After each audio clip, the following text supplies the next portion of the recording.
Hey guys, welcome to Guye TV. Today I am interviewing Duol Mayot, who is a South Sudanese basketball player at the University of South Dakota. Duol Mayot was born in Guye, South Sudan, raised in Omaha, Nebraska, and he is a 2011 graduate from South High School in Omaha, Nebraska.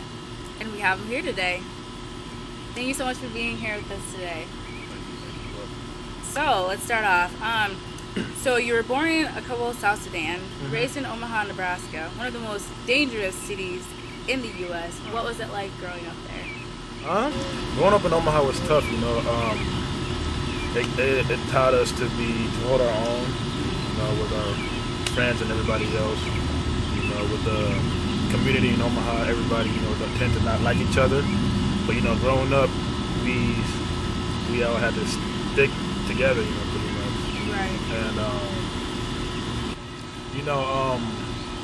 Omaha is one of the toughest cities around, and the Sudanese population is big in Omaha as well. As when we were younger, we were influenced by the negative things, Right. because those were like the fun things to do, but we didn't know that will affect us. And then in a big city like that, there's so much things to do, so many people. You just want to go out and have fun, pretty much. And that's what we did. But and to stay out of trouble, basketball came in the picture, school, and just the people that were supporting us, they all came in the picture to make us better. Right. Speaking of basketball, lead us through your basketball journey. When did you start playing, and how did you get to where you're at now? I started playing basketball in 6th grade. I was outside.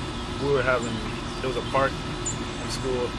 We were playing pickup ball. I wasn't really into it. 7th grade came around. I went to middle school called Beverage Magnet, and the coach said, "Hey, you're tall. Come play." So I'm like, "Okay, whatever." That's awesome. Yeah. So I played. Wasn't really good. And then 8th grade year, that's when I started taking it serious. And he said, "Hey, do you really want to take basketball serious?" And I said, "Yeah, I'll take it serious." And from now on, from 8th grade, I just went on. Wow. So what obstacles did you face to get to where you're at today? I faced a lot of obstacles, actually, from picking schools, from where coaches didn't want me, to where friends pushed me all the time, to where I didn't have confidence in myself to do better, practices, and it brought me all that stuff. I overcame all that stuff, and it got me. Oh, you got me. I was going to ask, how did you overcome them? But since you already said that, that's awesome. Does it make it harder when coaches don't want you? Does it kind of lower your self-esteem, or make you feel like, okay, maybe this isn't for me? Or, like, if it does, like, how do you overcome that? Because I know rejection is tough. Yeah, it's tough when a coach says, they don't want you. Because I actually experienced that from my first college when I was there. Coach didn't want me.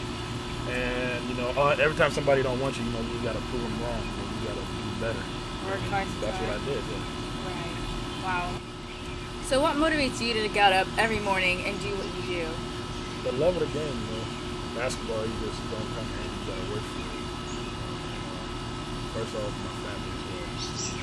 Looking at them every morning, trying to succeed to the next level. Right. And my friends as well, the people that I hang with out every day, I got to do it for them just because they're doing things for me as well. Right. That's good. So being a basketball player, you have to have a few favorite basketball players here and there. Who would you say is your biggest inspiration and why? I have multiple inspirations. My first inspiration goes to my middle school coach, because without him, who knows where I'll be right now, And second inspiration is my parents. My mom and dad, they're hard-working people, and they want me to do better, really much. Right. And my third inspiration are, my coaches around.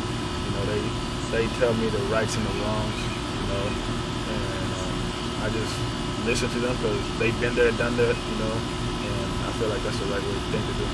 Right. And one of my other inspirations is Pug. Me and him, we've been together since we were younger. And he was playing. He was a little short dude with a basketball, And Right. at that time, I didn't play ball.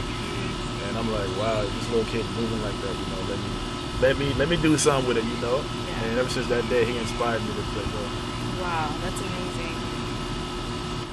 So, with the year left of college, what are your future plans, and where do you see Duol Mayot in 10 years? You know, with the year left, you know, I'll graduate next year in college. You know, my plans so far, you know, is to make it to the NBA or play overseas. You know, just somewhere where I can make money. Right. You know, and hopefully it'll take me far. But you know, basketball, you can't have basketball forever. So I have a degree. You know, and I just want to live comfortable, whether I have a family or you know, just with somebody I like. Right. And just for, you know, a little, what do you have a degree in, or what are you getting your degree in? I'm getting a degree in kinesiology, actually. I just want something to do with sports, you know, because it's my passion. Definitely. And it's something I know about. And I feel like that's probably my best option right now. Right. So, on your Facebook page, one of your favorite quotes is, "Once a winner, always a winner." What does that mean to you? Well, you know, it means to me, I feel like if I win at something, I can win even more. You know, like if I win state in basketball, the championship somewhere, I feel like down the road I can win even more. Right. And that can motivate me on whatever I'm doing, you know, so I can never feel let down. So, what advice would you give to the younger athletes out there? First and foremost, listen to your coach, because they're your coach for a reason. Right. You know, and if you don't listen to them and you feel like you have all the answers, you don't. Because I've been there, done that, and I wish that I could have listened to all my coaches. Yeah. Secondly, takes practice. Everything takes practice, whether you're playing basketball, football, soccer, baseball, everything's practice. You know, it don't come in a day. You know, you got to put in the work. And third, just be yourself. You know, whatever sport you're playing, be yourself. Don't try to be somebody else. Don't try to go out your way to do things you can't do. Right. Do what you feel comfortable with. Right. That's awesome. Well, thank you so much for joining me today. I'm so thankful to have you here, and yeah, thank you so much. I appreciate it. Thank you guys so much for watching. Until next time, bye. Bye.